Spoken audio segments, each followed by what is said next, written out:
Hello बच्चों, let's read the question. Each भी ये जो क्वेश्चन है ये असर्शन रीजन का क्वेश्चन है। स्टेटमेंट वन में जो है उन्होंने असर्शन दिया है। स्टेटमेंट टू में उसने उस चीज उस असर्शन का रीजन दिया है। हमें मार्क करना है कि कौन सा आंसर जो है वो अकॉर्डिंगली करेक्ट है। जैसे हमें पता है हर बार हम असर्शन रीजन सॉल्व करते हैं, सो अगर कोई दोनों स्टेटमेंट असर्शन और रीजन दोनों सही है और रीजन अगर करेक्टली एक्सप्लेन कर रहा है असर्शन को, तो ऑप्शन ए मार्क कीजिए। अगर असर्शन और रीजन ट्रू है पर असर्शन जो रीजन जो है वो करेक्टली एक्सप्लेन नहीं कर रहा है, तो बी मार्क कीजिए। स्टेटमेंट वन सही है, स्टेटमेंट टू असर्शन सही है, स्टेटमेंट रीजन गलत है तो सी मार्क कीजिए। और अगर स्टेटमेंट गलत है और रीजन सही है तो डी मार्क कीजिए। सो ये हमें कंडीशंस दिए गए हैं। तो चलिए असर्शन रीजन पढ़ते हैं। असर्शन उन्होंने दिया है, micelles are formed by surfactant molecules above the critical missile concentration CMC। और उसका रीजन उन्होंने दिया है, the conductivity the conductivity of a solution having surfactant molecule decreases sharply by CMC at CMC। सो सबसे पहले मिसल्स क्या होते हैं ये देख लेते हैं। तो देखिए, हमें कोलॉइड के बारे में पता है। कोलॉइड पार्टिकल्स, कोलॉइडल पार्टिकल्स, डल पार्टिकल्स। कोलॉइडल पार्टिकल्स क्या होते हैं? छोटे पार्टिकल्स जो कि 1 to 1000 नैनोमीटर के रेंज के होते हैं, जो कि फिल्टर पेपर पास करते हैं।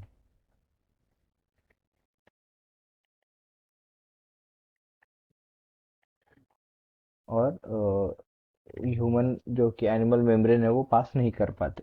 ये जो कोलोइडल पार्टिकल्स है ये तीन टाइप में डिवाइड किए जाते हैं। एक होता है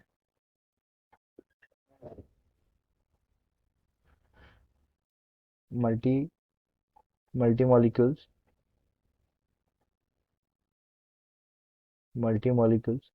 दूसरा होता है मैक्रो मॉलिक्यूल्स। और तीसरा होता है associated molecules. Associated molecules means colloidal particles के ये तीन टाइप हो गए। ठीक है। सो मल्टी मॉलिक्यूल्स जो है वो स्मॉल होता है साइज में, small in size. Macro molecule large होता है साइज में as compare to multi molecule. Associated molecules क्या होता है? जब बहुत सारे स्मॉल पार्टिकल्स साथ में मिलते हैं तो एक लार्ज पार्टिकल बनाते हैं।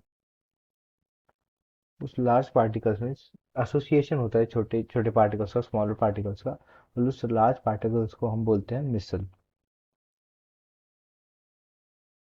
मिसल्स उसे बोलते हैं। तो मिसल्स कैसे फॉर्म होता है, क्या होता है मिसल्स, ये हमने देख लिया। अभी मिसल्स कैसे फॉर्म होते हैं। सो एक सर्टेन टेम्परेचर होता है जिसे हम क्राफ्ट टेम्परेचर बोलते हैं, और एक सर्टेन कॉन्सेंट्रेशन होता है जिसे हम क्रिटिकल मिसल कॉन्सेंट्रेशन कहते हैं। उसके ऊपर अगर कोई कोलोइडल पार्टिकल जाए, means if any colloidal particle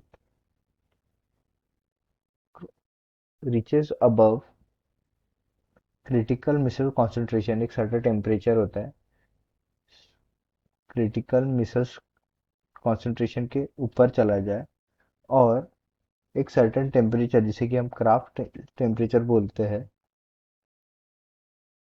craft temperature के ऊपर चला जाए, तो वो जो कोलोइडल पार्टिकल है वो छोटे छोटे पार्टिकल्स मिलके एक लार्ज पार्टिकल फॉर्म करेगा, जिसे कि हम मिसल बोलते हैं, जिसे कि हम मिसल बोलते हैं। तो ऐसे जो है वो मिसल फॉर्म होता है। सोप और डिटर्जेंट जो है वो मिसल का ही एक टाइप है। ठीक है। तो मिसल में क्या होता है, मिसल में ठीक है समझो ये एक मिसल, मिसल का मॉलिक्यूल है, मिसल पार्टिकल है।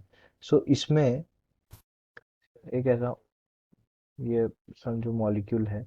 सो ये एक हाइड्रोफिलिक, हाइड्रोफिलिक हेड है, पोलर हेड है, हाइड्रोफिलिक पार्ट है, हाइड्रोफिलिक पार्ट। और ये जो टेल है ये है हाइड्रोफोबिक हेड, हाइड्रोफोबिक हेड। अगर हम सोप और डिटर्जेंट में भी यही मैकेनिज्म होता है। जब भी कोई सोप या फिर डिटर्जेंट किसी डर्ट के कांटेक्ट में आता है, सो ये अपने आप को ऐसे अरेंज कर लेते हैं और जो क्लिनजिंग एक्शन है वो दिखाते हैं। ऐसे अरेंज करके जो है क्लिनजिंग एक्शन इस मैकेनिज्म से दिखाते हैं। सो स्टेटमेंट के according micelle is formed by surfactant molecule above the critical micelle concentration. CMC के अबव बनता है, ये हमने यहीं पे डिस्कस कर लिया कि सीएमसी के अबव या फिर सीएमसी को जो भी पार्टिकल क्रॉस कर लेता है वो मिसल फॉर्मेशन के लिए एलिजिबल होता है। फिर the conductivity of solution having surfactant molecule decreases sharply at CMC। सो देखिए इसको हम एक्सप्लेन करते हैं। जो एसोसिएटेड मॉलिक्यूल्स है वो बहुत सारे स्मॉलर मॉलिक्यूल से बनता है। सो इसका रेशियो होता है 1:100। मीन्स एक मिसल बनाने के लिए आपको 100 स्मॉलर या फिर 100 सर्फैक्टेंट के मॉलिक्यूल लगेंगे। सो एक मिसल बनाने के लिए 100 सर्फैक्टेंट के मॉलिक्यूल बनेंगे। तो जैसे ही सर्फैक्टेंट के मॉलिक्यूल सीएमसी क्रॉस करेंगे तो उनका कॉन्सेंट्रेशन कम होगा, कंडक्टिविटी भी कम होगी। तो स्टेटमेंट टू जो है वो भी सही है। स्टेटमेंट टू जो है surfactant molecule decreases sharply at CMC, ये भी सही है। स्टेटमेंट वन भी जो है वो सही है। पर ये जो स्टेटमेंट टू है, जो रीजन है, वो बराबर से असर्शन को एक्सप्लेन नहीं कर रहा है। ये दोनों भी एक अलग अलग फैक्ट्स है या फिर अलग अलग स्टेटमेंट्स है। तो इस क्वेश्चन का आंसर होगा option B, both the statement are true and statement 2 is not a correct explanation of statement 1।